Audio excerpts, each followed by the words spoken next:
Mais um vídeo para o canal e hoje eu vou estar trazendo para vocês um review sobre esse tipo de Twitter piezoelétrico, vendido aí no Mercado Livre, Shopee. É um Twitterzinho chinês, tá? É um Twitterzinho do tipo piezoelétrico, né, de cristal. A gente tem as características dele aqui na caixinha, uma caixinha com bastante informação até. A gente tem aqui as indicações de corte, de frequência, atenuação, enfim. Um básico aí de como utilizar esses twitters. E eu também vou comparar com um Twitter de papel, né? Explicar um pouco a diferença. Eu tenho dois modelinhos de Twitter de papel, né? Tem aqui um mid-range, né? Dois mid-range. Para tentar elucidar para vocês aqui quando vale a pena usar um Twitter de tão baixo custo, né, quanto esse piezoelétrico, e quando não vale a pena, tá? Então vamos lá, o Twitterzinho é esse aqui. Para quem já é um pouco mais velhinho como eu, só de ver sabe que isso aqui parece muito uma réplica dos Leson, né? Uma réplica chinesa. Internamente ele tem a membrana ali de plástico, né? Eu abri aqui a tampa traseira de uma unidade e puxei um pouquinho para ver como é que era por dentro. Ele tem bobina. Então ele é um Twitter piezoelétrico convencional, né? Igual aos antigos. Ele tem um autotransformador com bobina de núcleo de ar, né? E tem um cristal piezoelétrico lá dentro num domo de plástico, né? Então, no mercado, a gente tem alguns tipos de piezo, né? A gente tem o Twitterzinho piezo, que é só a pastilha, né? Igual utilizado em brinquedo de criança, relógio, despertador. E naqueles microsystem da Aiva dos anos 90, também usava só a pastilha para reproduzir as altíssimas frequências, né? E esse aqui já não, esse aqui já é um Twitterzinho um pouquinho mais elaborado, né? Nos mesmos moldes dos Lessons, né? Então, o que eu posso falar do som desse Twitter? É um som característico de Twitter piezoelétrico, tá? Ele tem um som mais estridente, um som até um pouco áspero. Porém, ele responde muito bem acima dos 10 kHz, né? Um Twitterzinho aí que responde na faixa de 10, 11, 12. Ele tem um desempenho muito grande, tá? Uma sensibilidade altíssima. Aqui a caixa diz que é de 100 dB, a sensibilidade dele eu não duvido. Deixa eu ver aqui onde é que tá. Tá aqui, ó. Sensibilidade 100 dB. Resposta de frequência de 5 a 20K. Responde de 5 a 20? Responde, só que esse tipo de Twitter, desde lá do passado, quando eu já utilizava, ele não é legal para utilizar em resposta ampla, tá? Porque como é que funciona? Ele tem lá dentro aquele cristalzinho de piezo, então ele não tem um motor, ele não tem uma bobina e um ímã. Então ele consegue reproduzir o agudo quando aquele cristal vibra, né? E normalmente o pico de impedância, né, onde o cristal vibra desse tipo de Twitter está na casa de 10, 11, 12 kHz.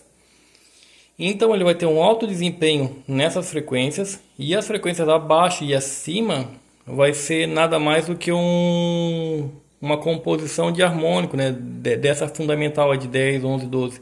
Então a resposta que ele tem em 5, 6, 7, 8, ele não é uma resposta natural, é uma resposta distorcida, né? Então, onde é que eu vejo utilidade nesse tipo de Twitter?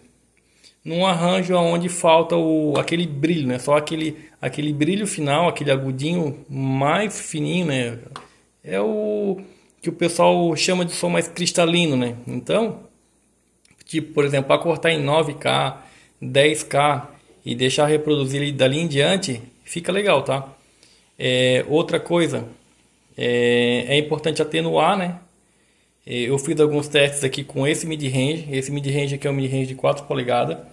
Ele tem algo em torno de 88 dB de sensibilidade, tá?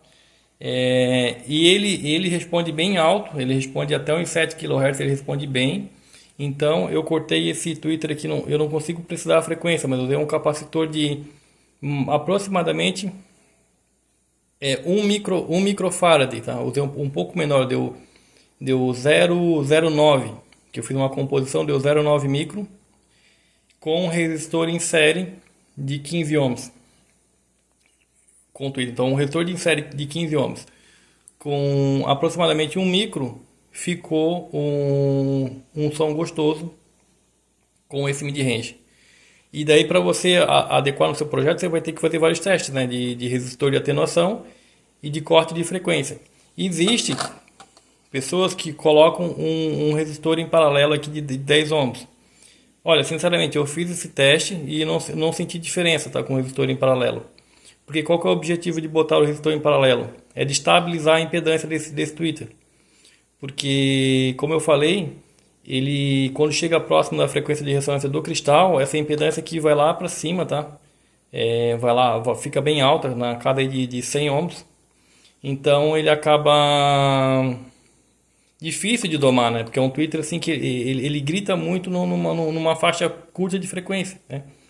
Então a configuração que eu consegui aqui, que ficou legal, foi um capacitor aí de aproximadamente 1 micro com resistor de 15 ohms em série para cruzar com esse mid-range. Então assim, eu recomendo esse tweeter sim, mas quando você for usar sistema 3 vias, tá? Por exemplo, um mid-range assim, ó, e um tweeterzinho desse, que esse aqui é praticamente um full range, que até dispensa o uso de tweeter.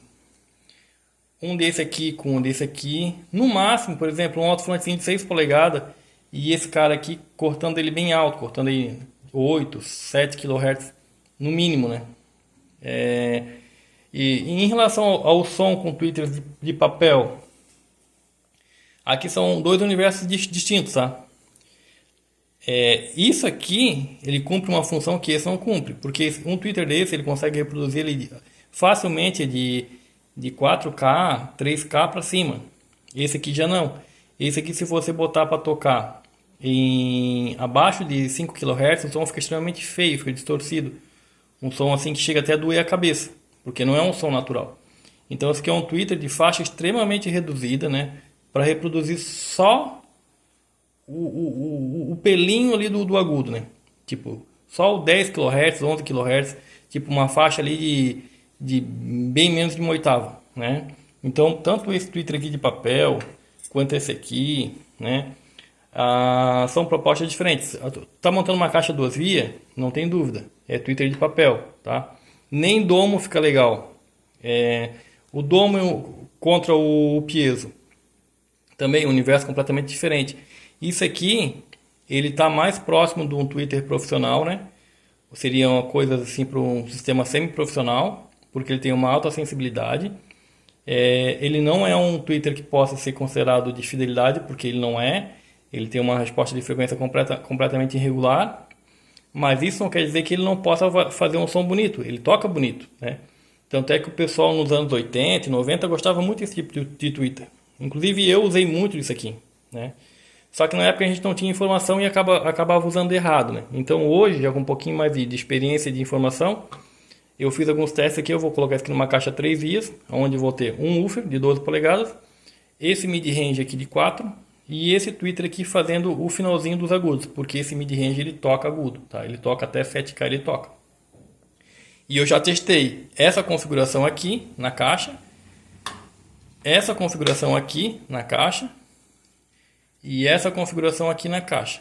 A que eu gostei mais foi com o tweeter piezoelétrico, né? Ele dá um som muito mais cristalino. É lógico, se você ficar variando aqui a atenuação do tweeter, ele vai tocar mais agudo ou menos agudo. Mas com o capacitor de aproximadamente 1 micro, um resistor de 15 ohms, ele ficou muito natural. Eu não sinto esse cara sobressaindo a esse, né? Ele simplesmente complementa o agudo desse alto-falante. Aqui, praticamente, eu vou estar usando dois alto-falantes no mesmo range. Porque, por exemplo, onde esse cara soa bem, esse aqui também entra. Então eu teria que matar esse aqui antes para esse aqui estar tocando.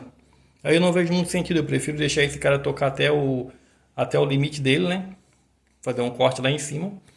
E entrar com esse aqui só para fazer o papel do high, né? Do extremo agudo, né?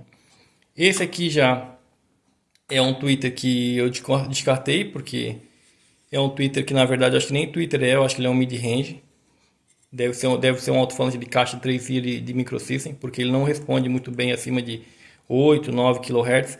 Eu acredito que esse alto-falante aqui, ele veio de uma... Isso aqui eu comprei numa eletrônica há muito tempo atrás. Eu acredito que esse tweeter aqui, ele veio de uma caixa 3 vias, daquela de mini-system, onde o agudo, o extremo agudo era feito por um piezo, mas não desse aqui com corneta, daqueles piezo que é só uma pastilha.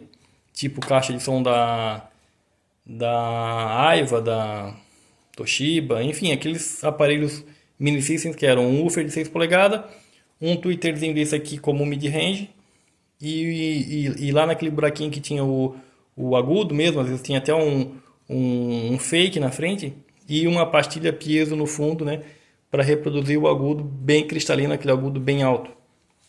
Quando eu digo alto é de alta frequência, né, que é o que eu vou reproduzir aqui, uma caixa de 3 vias, onde eu vou utilizar um woofer de 12, um mid-range de 4 e um tweeter piezo. Ah, Wagner, isso aqui é um sacrilégio botar um tweeter piezoelétrico numa caixa de som, porque isso aqui é um tweeter de baixa qualidade, isso aqui o som é um lixo. Olha, eu discordo. Eu consegui extrair um som gostoso desse tipo de alto-falante, tá? Sem preconceito, sem modismo. É lógico, eu já testei tweeter de domo de alumínio, tweeter de domo de seda. Existem sim bons tweeters de domo rígido. Eu não gosto de soft dome, né? Eu não gosto, eu acho muito apagado. Mas enfim, pelo que custa isso aqui, isso aqui custou 12, 13 reais cada um. E vai cumprir a função, tá? Vai ficar um som bonito, vai ficar um som gostoso. É uma caixa de som que eu vou fazer para um ambiente semi-aberto, sem pretensão de fidelidade, um som simplesmente para tocar um pouquinho forte e bonito. E vai cumprir a função. Então, se você está querendo montar uma caixinha de som aí, Bob, uma caixinha de som para tocar um som gostoso, um som bonito, vai no piezoelétrico que não tem erro, é só questão de ajuste, tá? E assim, se fosse tão ruim, os fabricantes não utilizavam isso aí hoje. Se você pegar essas boombox atuais, a maioria delas usa tweeter piezoelétrico na parte de alta.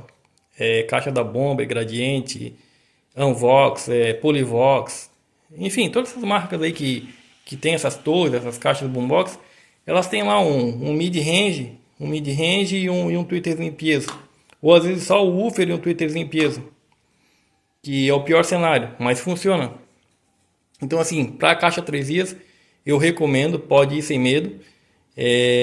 Aonde eu não recomendo? Caixa 2 vias e caixas que vai ficar muito próximo do ouvinte, né? Ah, uma book? Não, jamais, isso aqui não, porque como é uma corneta, ela acaba incomodando muito. Em sons que requerem um pouco mais de fidelidade e precisão no som, descarta o piezo e vai para um tweeter de papel ou de domo. Quer uma caixinha para som forte, para um som aí de varanda, um som de churrasqueira, ou uma caixinha semi-profissional, pode ir no piezo sem medo. E essa marca aqui, ó, pode ir também, que eu aprovo. Eu gostei, é um tweeterzinho no mesmo padrão dos Lessons, né? Só que chinês, tá? Fiquem espertos porque tem tweeter piezo barato que ele não tem o domo de PI ali de plástico. Ele é diferente, ele é simplesmente uma pastilha, né? A pastilha é um metalzinho tipo dessa cor aqui assim, ó, é um metalzinho desse aqui fininho com um cristal colado nela. E daí o que eles fazem lá na China? Eles pegam uma pastilha dessa que é extremamente barata, eles colam um cone de papel. Aí tu vai ver dentro do tweeter, dentro da cornetinha tem um cone de papel, né? Esse tipo de tweeter não presta, tá?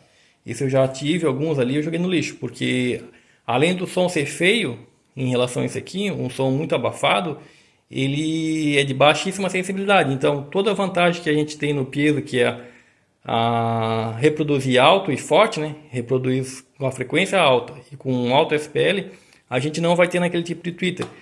Normalmente aqueles tweeter que ele tem tipo de uma bolinha aqui na ponta, ele é uma cornetinha e tem uns negocinhos aqui assim, tem uma bolinha aqui na ponta.